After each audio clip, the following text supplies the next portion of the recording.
And we are live. Good afternoon, everyone. Welcome to A Bookish Moment. I'm Sarah Burr.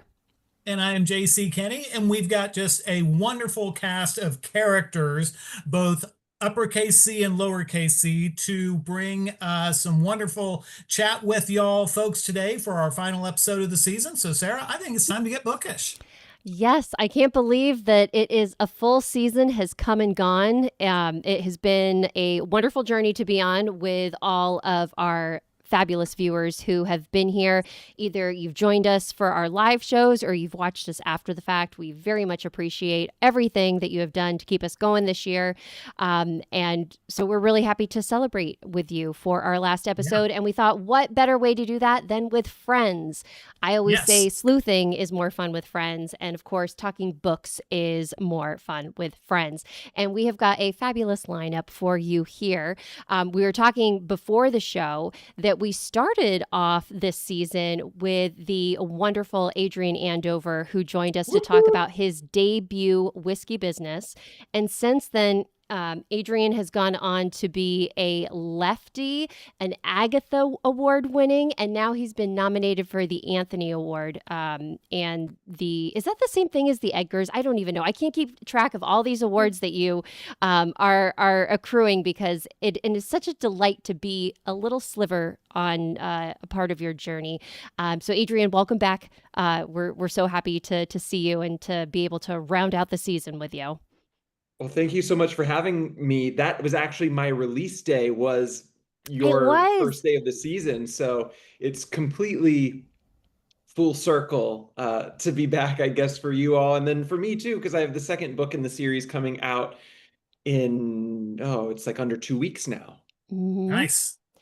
And of course, our viewers will hopefully be very excited to learn that you'll be joining us in October to chat about Poor Choices. And gorgeous cover, as always. I know that we've got some fans of yours in the chat who have also posted some very complimentary reviews of the book. Mizan, I'm looking at you.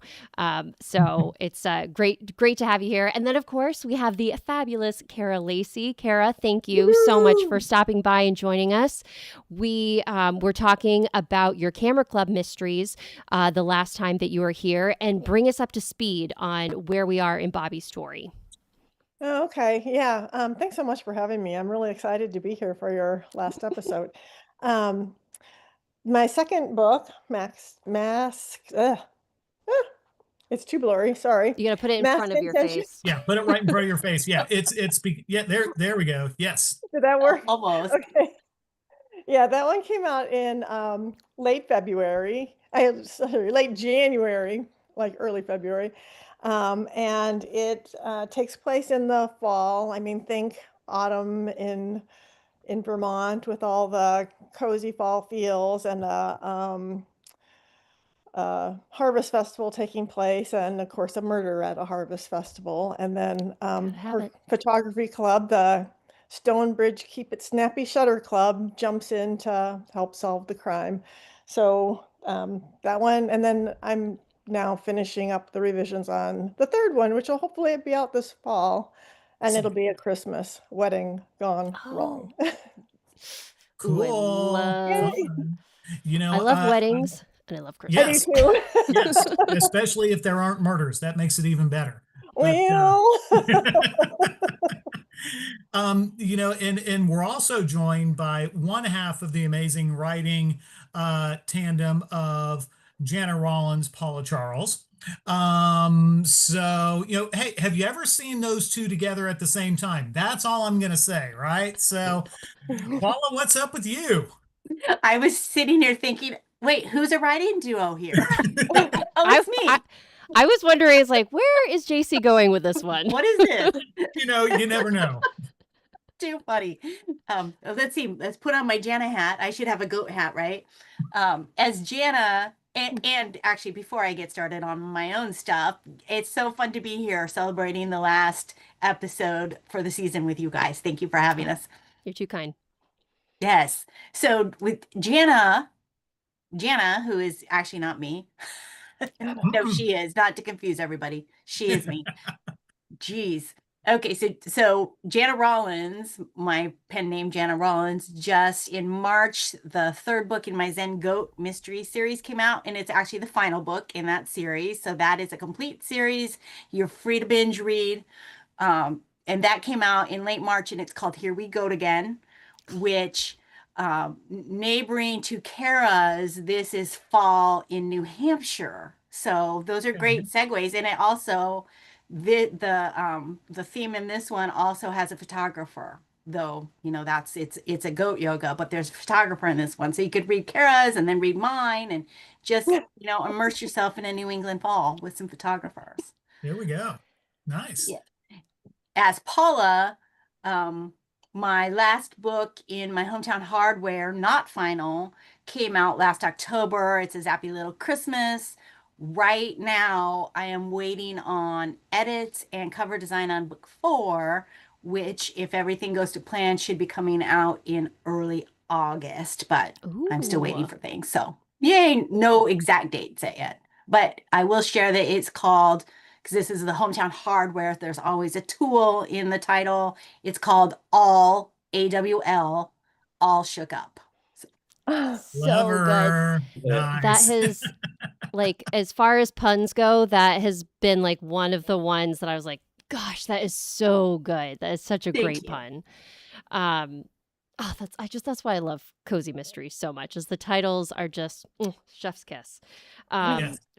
Fabulous news from Paula Charles / Jana Rollins. So folks, make sure that when you're looking for these folks on Barnes & Noble, Amazon, your local library, that you're, writing down some names, because we're hopefully adding some titles to your reading list.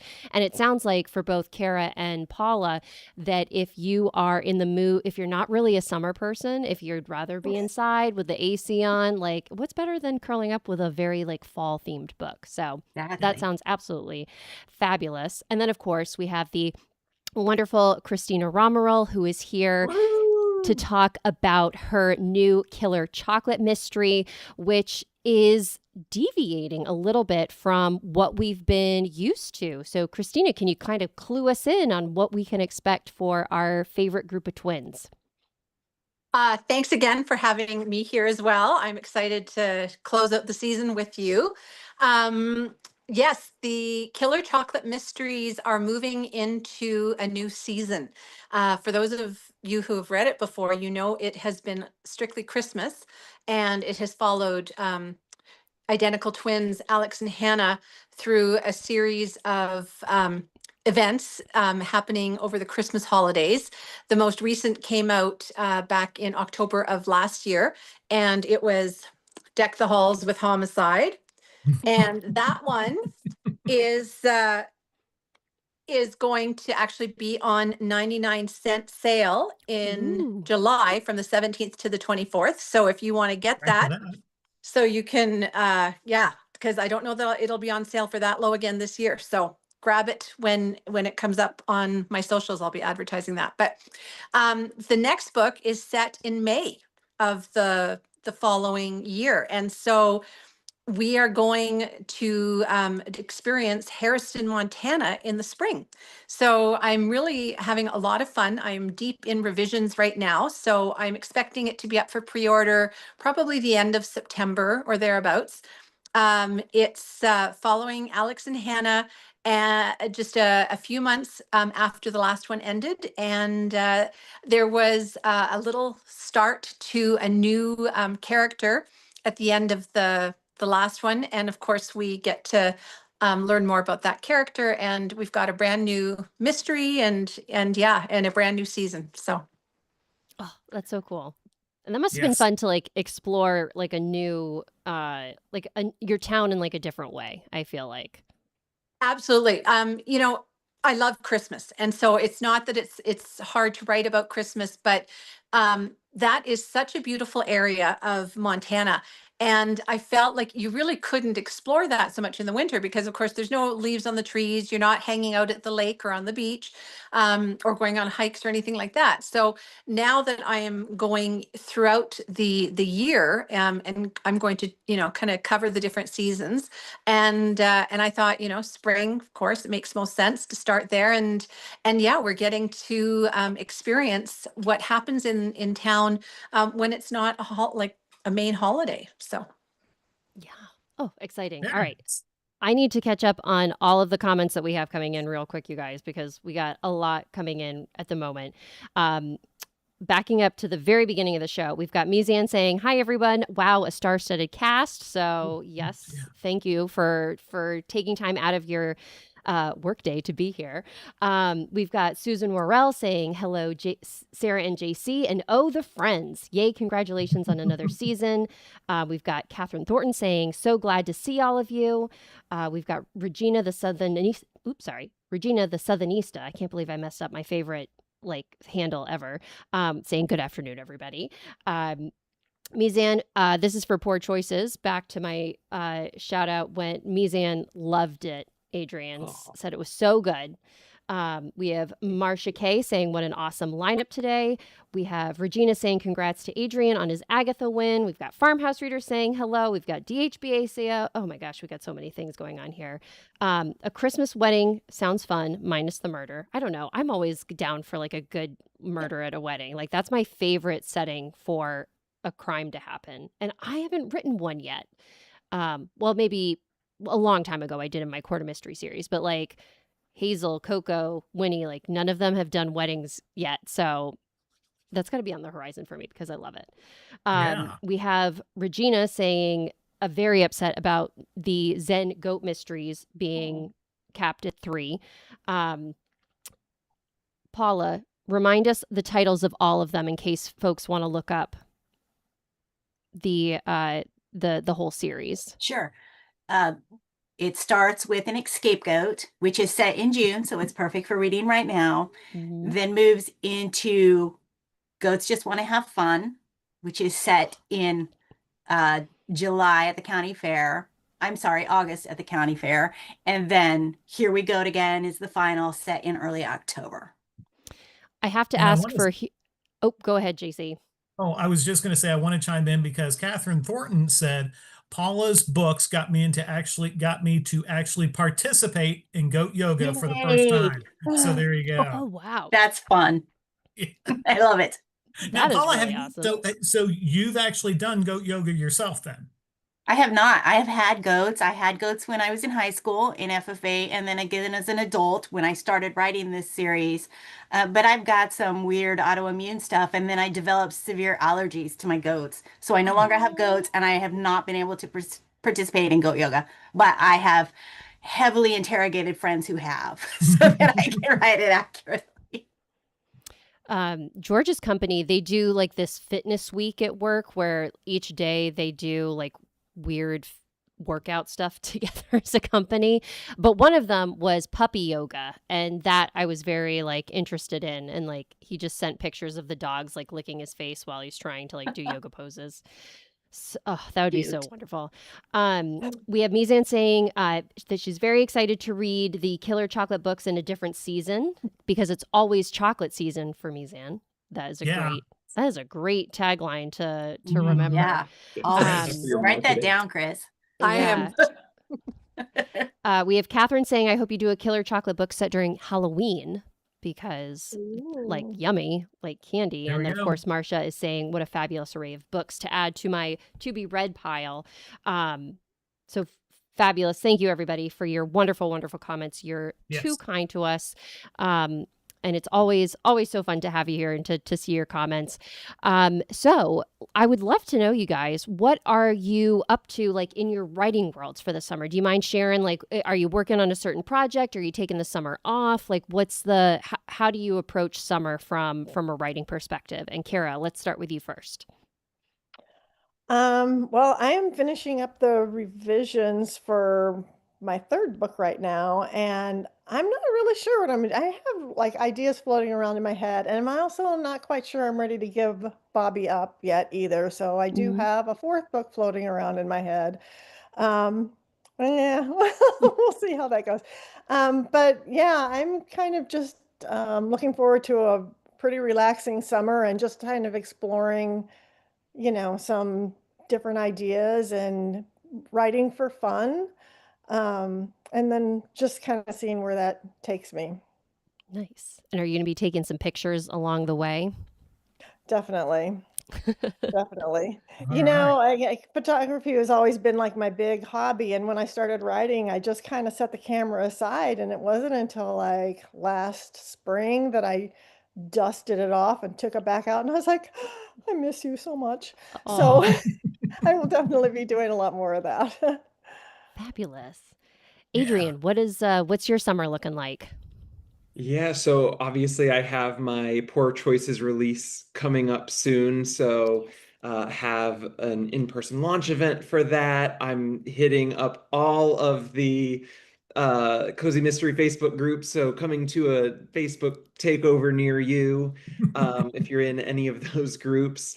I'm also writing the first draft of book 3, which I'm getting excited about. It's very slow going, but it's coming together. And then I have a super secret other thing that I am starting to think about, work on very slowly, but I won't say anymore. And so now I'm just going to drive you all nuts. Yeah, I was gonna say there's the season-ending cliffhanger right there, folks. So stay tuned. Yes, because some of us are old enough back when, the season ended on the cliffhanger in May. You had to wait until September or October, to find out what happened next. So good on you, Adrian. Christina, how about you? What you got going on? This is actually a summer of work for me. So my main occupation will be writing, and I am trying to get the Killer Chocolate mystery number 4 finished, or I mean, other than beta readers and editing, but getting my main part finished sometime in July, which I think is very doable. So that will happen. And then I'm going back to the other mystery, which is a departure from the Killer Chocolate series. And I will be going back to working on that. I left it because I needed to get this book ready, and I am excited for this new project. It is, I want to say it's kind of a more of a Finlay Donovan-esque romp through the world of mystery, but there will always be a body. I don't think I'll ever be able to write a book without a body in it. So Okay, you mentioned Finlay Donovan. I got my money right here, so get to it. Paula, what are you up to this summer? Well, like I mentioned, I'm waiting on edits and cover design for book 4 of the Hometown Hardware series. But while I'm waiting for that, I have started just today. Well, I had started thinking about book 5 before, figuring out my suspects and victim and stuff. And just today, I wrote the first 1,200 words. So I'll be working on that periodically while I'm waiting for those edits, and then dive back in. And then my husband in a couple of weeks has a total knee replacement, so that will derail things for a little bit. But in the meantime, for other things, I just got an e-bike that I'm going to be riding around the neighborhood and the trails and stuff. So a casual riding summer, but I will still be riding. Nice. So and I've got to go ahead, Sarah. I was just going to say, since we're on the topic, I wanted to see, JC, what you were going to be up to this summer. So I'm going in a little bit different direction. I am taking a little bit of a break from the cozy mystery genre and dipping my toes into the thriller genre. I got an idea. Yeah, my Elmo Simpson mysteries are coming to an end for now. Who knows what the future is going to hold. But so, yeah, I'm going to try something different. I don't know if I'm up to writing a thriller, but I'm going to find out. So that's where my summer's going. And how about you, Sarah? I am focused. I'm kind of doing twofold with getting ready for the release of Get a Candle on Crime, July 21st, but also diving back into the world of Central Shores, doing edits for the 5th trending topic mystery and beginning to outline and draft the 6th book in the series. And I love being in Central Shores because it's right on the beach. So it's like, what a better time to like be writing about a beach town and all that good stuff when it's summer outside on the porch. So looking forward to that. And Coco's always super fun to be hanging out with. We've got some comments coming in from our chat, you guys. Let me backtrack here. We have Catherine saying, Adrian, glad you're working on number 3 in your series. Marcia is very excited to see a thriller from JC, and Susan is wishing you good luck, JC, as well. So awesome. So as the outlier, since I'm the thriller person now, I want to ask all 5 of you, because really all 6 of us are cozy mystery writers. And, we live in interesting times, shall we say. So I would like all 5 of you to kind of share with our friends as we're kind of winding up the season, the value, why cozy mysteries matter to you, because they do, and you all can speak much more eloquently than I can about it, I'm sure. So how about, okay, how about Jana? Oh no, she's not here. Darn it. Paula, you want to take a stab at what? Sure. Cozies, Because I think for me, cozies, even before the world, I mean, maybe the world was always a dumpster fire and I just didn't realize it as bad as I do now, but they're an escape. So, and that's the main thing right there. And then when you find a series that you love, the reason that you return, the reason that I return, I should say, is because it feels like visiting friends. I love the characters, the community that's built. It just does. It provides that cozy escape where I don't have to think about what else is going on in the world right now.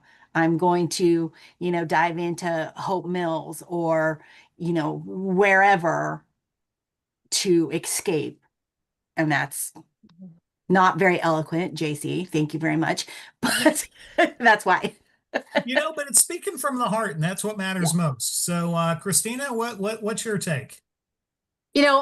I love a variety of books, but sometimes, with just the way life is, the way the world is, I just can't handle having that darker side of things in what I'm reading as well. And I need my headspace to have something that is entertaining and takes me, to a land far away, but it keeps it light. I still want to have my mystery, and I want to have a good whodunit. I want to have good characters. And I mean, all of those things are part of cozy mystery writing. Just because it's considered a lighter form of entertainment does not mean it's not good writing. Yeah. It's just that, they explore topics, but they do it in a lighter way so that it allows us to really kind of escape the darkness that's around us at times. And that's what it is for me. Sometimes I just need that chance to get away and read something that's not nightmare inducing and that'll give me a laugh and just a place to occupy my brain as I'm literally trying to solve a mystery. All right. Yes. Amen to that. How about you, Kara? I mean, Paula had mentioned it's really for me, like I love the cozy mystery series to come back to the characters and the community and all that. When I started writing, I actually didn't set out to write a cozy mystery. I thought I was going to be Anne Cleves, but my critique partners very quickly told me, "You have a very cozy voice." So rather than fight it, I embraced it, and I like that cozy world. It's light, it's fun. You can have a lot of fun with it, and it's like not not delving into like the deep, dark, gory aspects of life, and making it more about the people. And I mean, you have to have a good whodunit in it, but making it more about the people. And for me, it's about my main character's journey in life right now. So, yeah. Okay. Sorry, not eloquent. No, yeah, absolutely. These all are. They're beautiful, because again, like I said, you're speaking from the heart, and that's what matters. Okay, Adrian, your turn. Yeah, I mean, you all have said it so well. I think, build on what Chris was talking about. I'm a person who it takes a lot to shut my brain down, and it just kind of goes and goes and thinks of worst case scenarios and kind of can spin out of control. And I think a lot of that is kind of the human experience. Like, we are built to solve problems, and that's like what we do. So to be able to read a story that's entertaining and try to solve the mystery, try to solve that problem, but not the world's problems or even our own problem, like, we still get to flex that muscle that our brains like to do, but in a safe and controlled environment where excuse me, where that you're going to reach a happy ending, like a guaranteed happy ending. Uh, like, I know we all write cozy mysteries. I think the genre that I'm trying to invent for myself is like the heartwarming mystery, because I think that also, like, to have an amateur sleuth that cares enough to find justice and to want to make things right, like, they have to believe in their community that it's worth saving, that it's that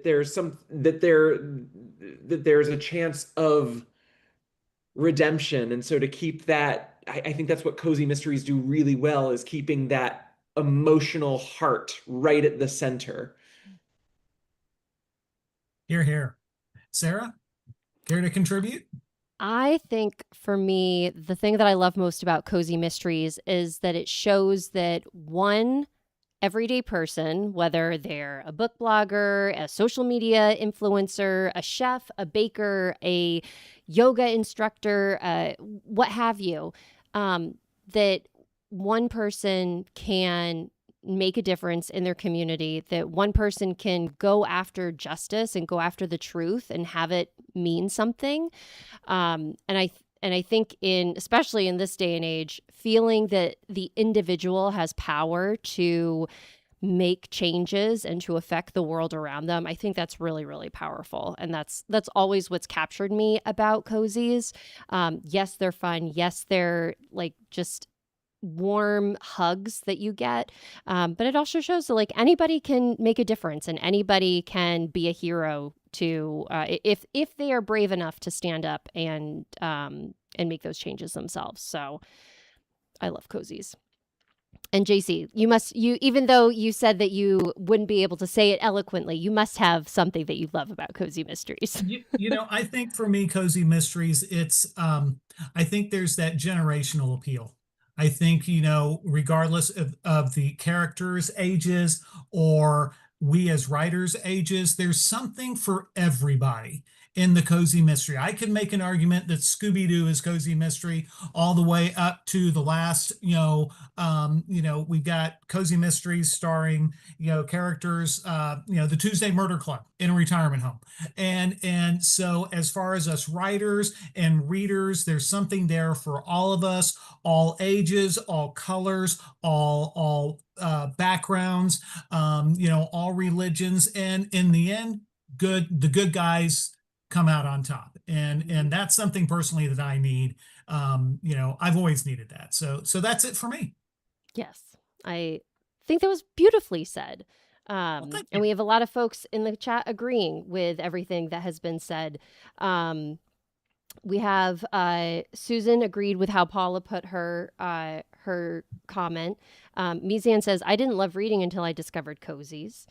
We have Marcia saying cozies are like a mini vacation from daily life. Regina says, with so much injustice in the world, I love that justice always prevails in cozy mysteries. And that is right on the head. That's such a perfect way to put it, Regina. Mm-hmm.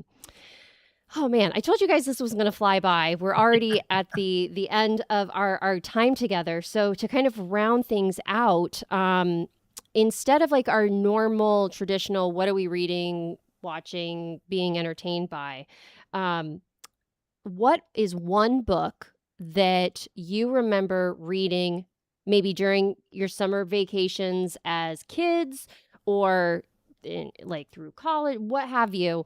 What was like a summer reading book that you fell in love with and really affected your life in a positive way? And I realize that might be a hard question to just spring on you. So I will start so that you guys can think about it. For me, Tuck Everlasting, I read that, gosh, I think it was between the summer of second grade and third grade, or it could have been third grade and fourth grade. But I absolutely was just amazed by that book and just fell in love with, I think it was Winnie. Her name was Winnie, and the Tucker family. And I just, Natalie Babbitt. I started reading all of her stuff, but that was definitely when I felt that reading could really mean something rather than just kind of entertaining me as a kid. It was something that's like, wow, this can make me think a little bit more about life. For me, this is an easy answer, because when I was in high school and college, all the reading I did it was assigned, and I didn't read for pleasure. But one time, I was going on a family trip to Florida, and my older sister handed me Stephen King's Christine and said, "Why don't you give this a read?" And I absolutely fell in love with it. I identified with the characters because they were about my age, and Stephen King is such a masterful storyteller. I fell back in love with reading thanks to that book, and I was like 21 or 22 years old at the time. So I'm firmly convinced, if not for that book, I may not have gotten back into reading and maybe not even writing. So Wow. that's it for me. That's a great story. Christina, a favorite book from your summer reading days? You know, I obviously loved various mystery series, but one that really I think touched me a little bit deeper than the mysteries was Anne of Green Gables. That Oh, was, yeah, I don't really remember when exactly I read it. Um, I mean, I was in elementary school, and I just remember it just being, because it wasn't a mystery, it wasn't as light, it was a little bit of a more a deeper read, and yeah, but it stuck with me. So, Anna Green Gables. oh, that's a great series. Adrian, what about you? So it wasn't a book that I read for summer reading, but the book takes place during summer, and I remember reading it at the very end of fourth grade. So it was like getting close to summer vacation. It was Because of Winn-Dixie by Kate Oh, DiCamillo. I love that one. Such an incredible book. I remember we were reading it every day as a class after lunch. And one Friday, we got to this one chapter where I needed to know what happened, and I scraped together my birthday money, and my dad took me to the mall that weekend, and I bought my own copy so that I could keep Aw. reading and see what happened next, because of all of our books we had to keep them at school. And that's one that to this day I love during the summer, going back and rereading that book, and it just takes me right back there. Anything that Kate DiCamillo writes, read it, please. She's incredible. I love that book. That was any dog books that I read as a kid, I automatically love them, except Where the Red Fern Grows was traumatic for me. I still loved it, but that one was like next level of wow, reading can really hurt you in a good way. Carol, what's your summer reading pleasure? The one that comes to mind, I mean, first of all, to Christina's point, Anna Green Gables is probably my favorite book of all time, but I actually didn't read it till I was an adult. Um, the one that comes to mind that I read as a kid, that I probably read, I don't know how many times, is A Tree Grows in Brooklyn. I loved that book. I don't know, it's like very the whole Brooklyn setting and the character of Franny. I don't know.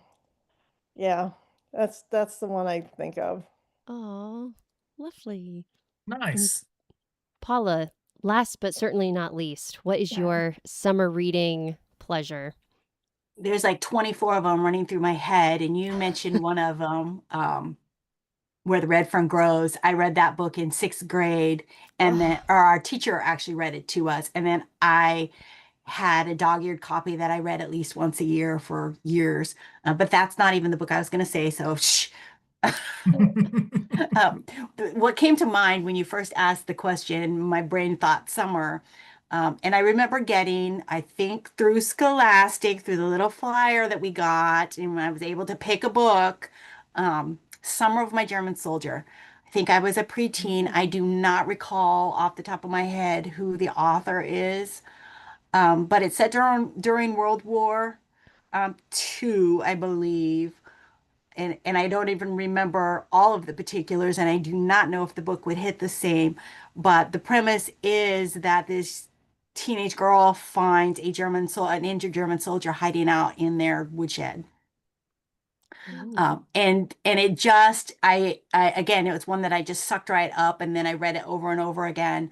And it just really hit home that, these two people were supposed to be enemies, but they became friends. And I just love that premise. And I don't know, that's the book that came to mind when you first asked that question. Beautiful. Yeah. Oh, so wonderful.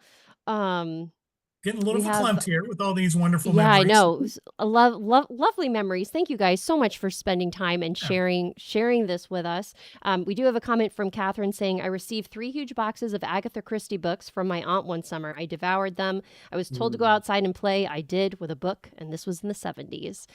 I remember I got like 2 paper brown bags of Nancy Drew books one summer, and that's like, I was off to the races.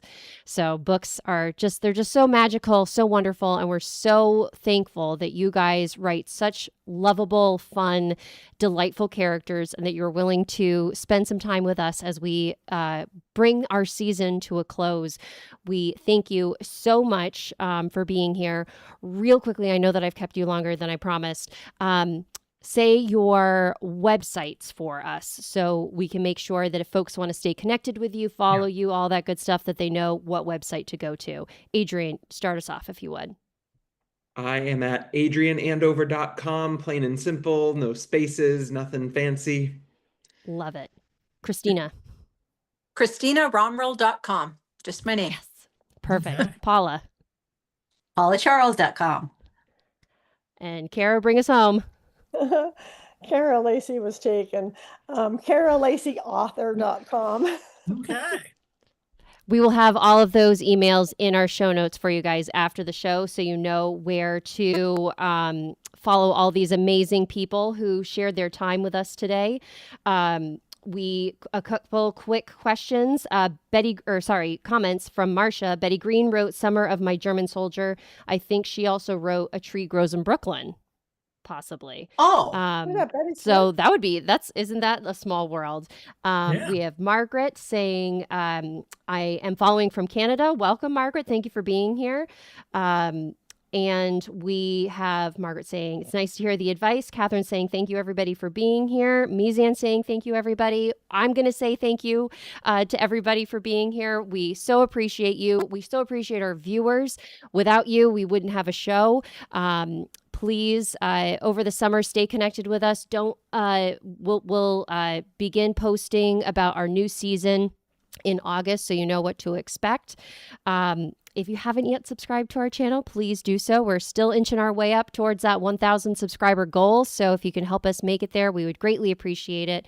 But as we always say, thank you so much for your time, for sharing your energy with us. Make sure that you are registered to vote, that you know where your polling place is, stay informed over the summer, and we will be back in September, guys. So until then, stay bookish, everybody. See you and have a great summer. Bye, everyone. Thank you.